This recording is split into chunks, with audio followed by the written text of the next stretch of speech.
Welcome to my channel. ಇವತ್ತು ನಾನು ಬದನೆಕಾಯಿಂದ ಪಕೋಡ ಮಾಡೋದನ್ನು ತೋರಿಸ್ಕೊಡ್ತಾ ಇದ್ದೇನೆ. ಇದಕ್ಕೆ ಪಕೋಡನೂ ಅನ್ಬೋದು ಮತ್ತು ಬದನೆಕಾಯಿ ಫ್ರೈನೂ ಅನ್ಬೋದು. ಇದಕ್ಕೆ ಬೇಕಾಗಿರೋ ಸಾಮಗ್ರಿ, ನಾನು ದೊಡ್ಡದಾಗಿರುವಂಥ 2 ಬದನೆಕಾಯಿಯನ್ನು ಈ ರೀತಿ ರೌಂಡಾಗಿ ಕಟ್ ಮಾಡ್ಕೊಂಡಿರ್ತಾ ಇದ್ದೇನೆ. ಭಾಳ ದಪ್ಪನೂ ಬೇಡ, ಭಾಳ ತೆಳು ಬೇಡ, ಮೀಡಿಯಮ್ ಆಗಿ ಈ ರೀತಿ ಕಟ್ ಮಾಡಿಕೊಂಡು ಸ್ವಲ್ಪ ನೀರಿನಲ್ಲಿ ಹಾಕಿಡೋಣ.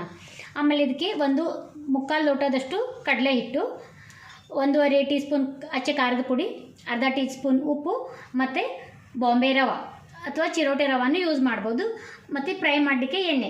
ಈಗ ಹೇಗೆ ಮಾಡೋದಂತ ನೋಡೋಣ ಬನ್ನಿ. ಮೊದಲಿಗೆ ಕಡಲೆ ಹಿಟ್ಟನ್ನು ಮತ್ತು ಉಪ್ಪು, ಅಚ್ಚ ಖಾರದ ಪುಡಿ ಎಲ್ಲ ಹಾಕ್ಕೊಂಡು ಸ್ವಲ್ಪನೇ ನೀರು ಹಾಕ್ಕೊಳ್ತಾ ಇದನ್ನು ಕಲಿಸ್ಕೊಳ್ಳೋಣ.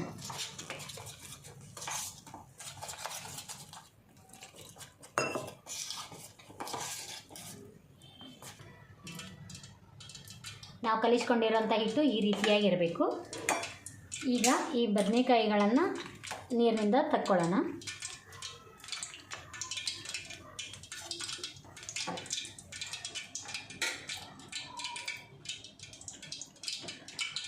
ಮಳೆಗಾಲದಲ್ಲಿ ಹೊರಗೆ ಮಳೆ ಬರ್ತಿರ್ಬೇಕಾದ್ರೆ ಬಿಸಿ ಬಿಸಿಯಾಗಿ ಕಾಫಿ ಜೊತೆ ಇದನ್ನು ತಿನ್ನಲಿಕ್ಕೆ ತುಂಬ ರುಚಿಯಾಗಿರುತ್ತೆ. ನೀವು ಟ್ರೈ ಮಾಡಿ.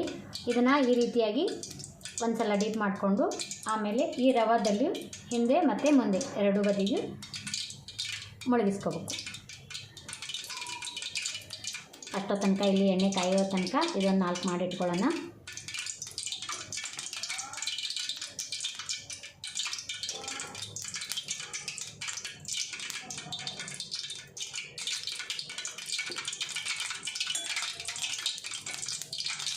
ಈ ಬದನೆಕಾಯಿ ಫ್ರೈ ಮಾಡಲಿಕ್ಕೆ ಸ್ವಲ್ಪ ದೊಡ್ಡ ಸೈಜಿನ ಬದನೆಕಾಯಿ ತೊಗೊಂಡ್ರೆ ಚೆನ್ನಾಗಿರುತ್ತೆ.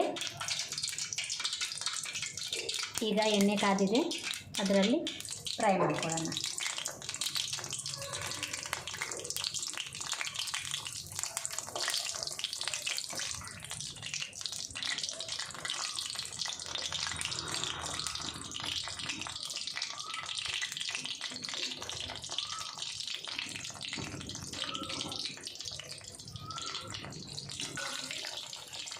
ಇದು ಪೂರ್ತಿ ಬ್ರೌನ್ ಆಗೋದು ಬೇಡ, ಜಸ್ಟ್ ಗೋಲ್ಡನ್ ಬ್ರೌನ್ ಬಂದರೆ ಸಾಕು. ಆಮೇಲೆ ಈ ರೀತಿಯಾಗಿ ಪಲ್ಟಿ ಹಾಕೋಣ. 2 ಬದಿ ಚೆನ್ನಾಗಿ ಫ್ರೈ ಆಗಬೇಕು. ಇದು ಗೋಲ್ಡನ್ ಬ್ರೌನ್ ಬಂದರೆ ಸಾಕು. ಇದೇ ರೀತಿಯಾಗಿ ಹೀರೆಕಾಯಿ ಮತ್ತು ಸೌತೆಕಾಯಿ ಫ್ರೈ ಸಹ ಇದೇ ರೀತಿಯಾಗಿ ಮಾಡ್ಕೊಳ್ಬಹುದು. ನಿಮಗೆ ಈ ಮಿಶ್ರಣದಲ್ಲಿ ಬೇಕಾದರೆ ಹುಣಸೆಹಣ್ಣನ್ನು ಸ್ವಲ್ಪ ಸೇರಿಸ್ಕೋಬೋದು, ಹುಳಿ ಇಷ್ಟಪಡೋರಾಗಿದ್ದರೆ.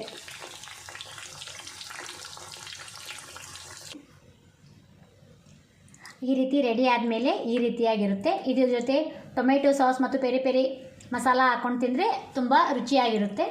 ಈ ವಿಡಿಯೋ ನಿಮಗೆ ಇಷ್ಟವಾದರೆ ಫಾಲೋ ಮಾಡಿ, ಶೇರ್ ಮಾಡಿ. Thank you.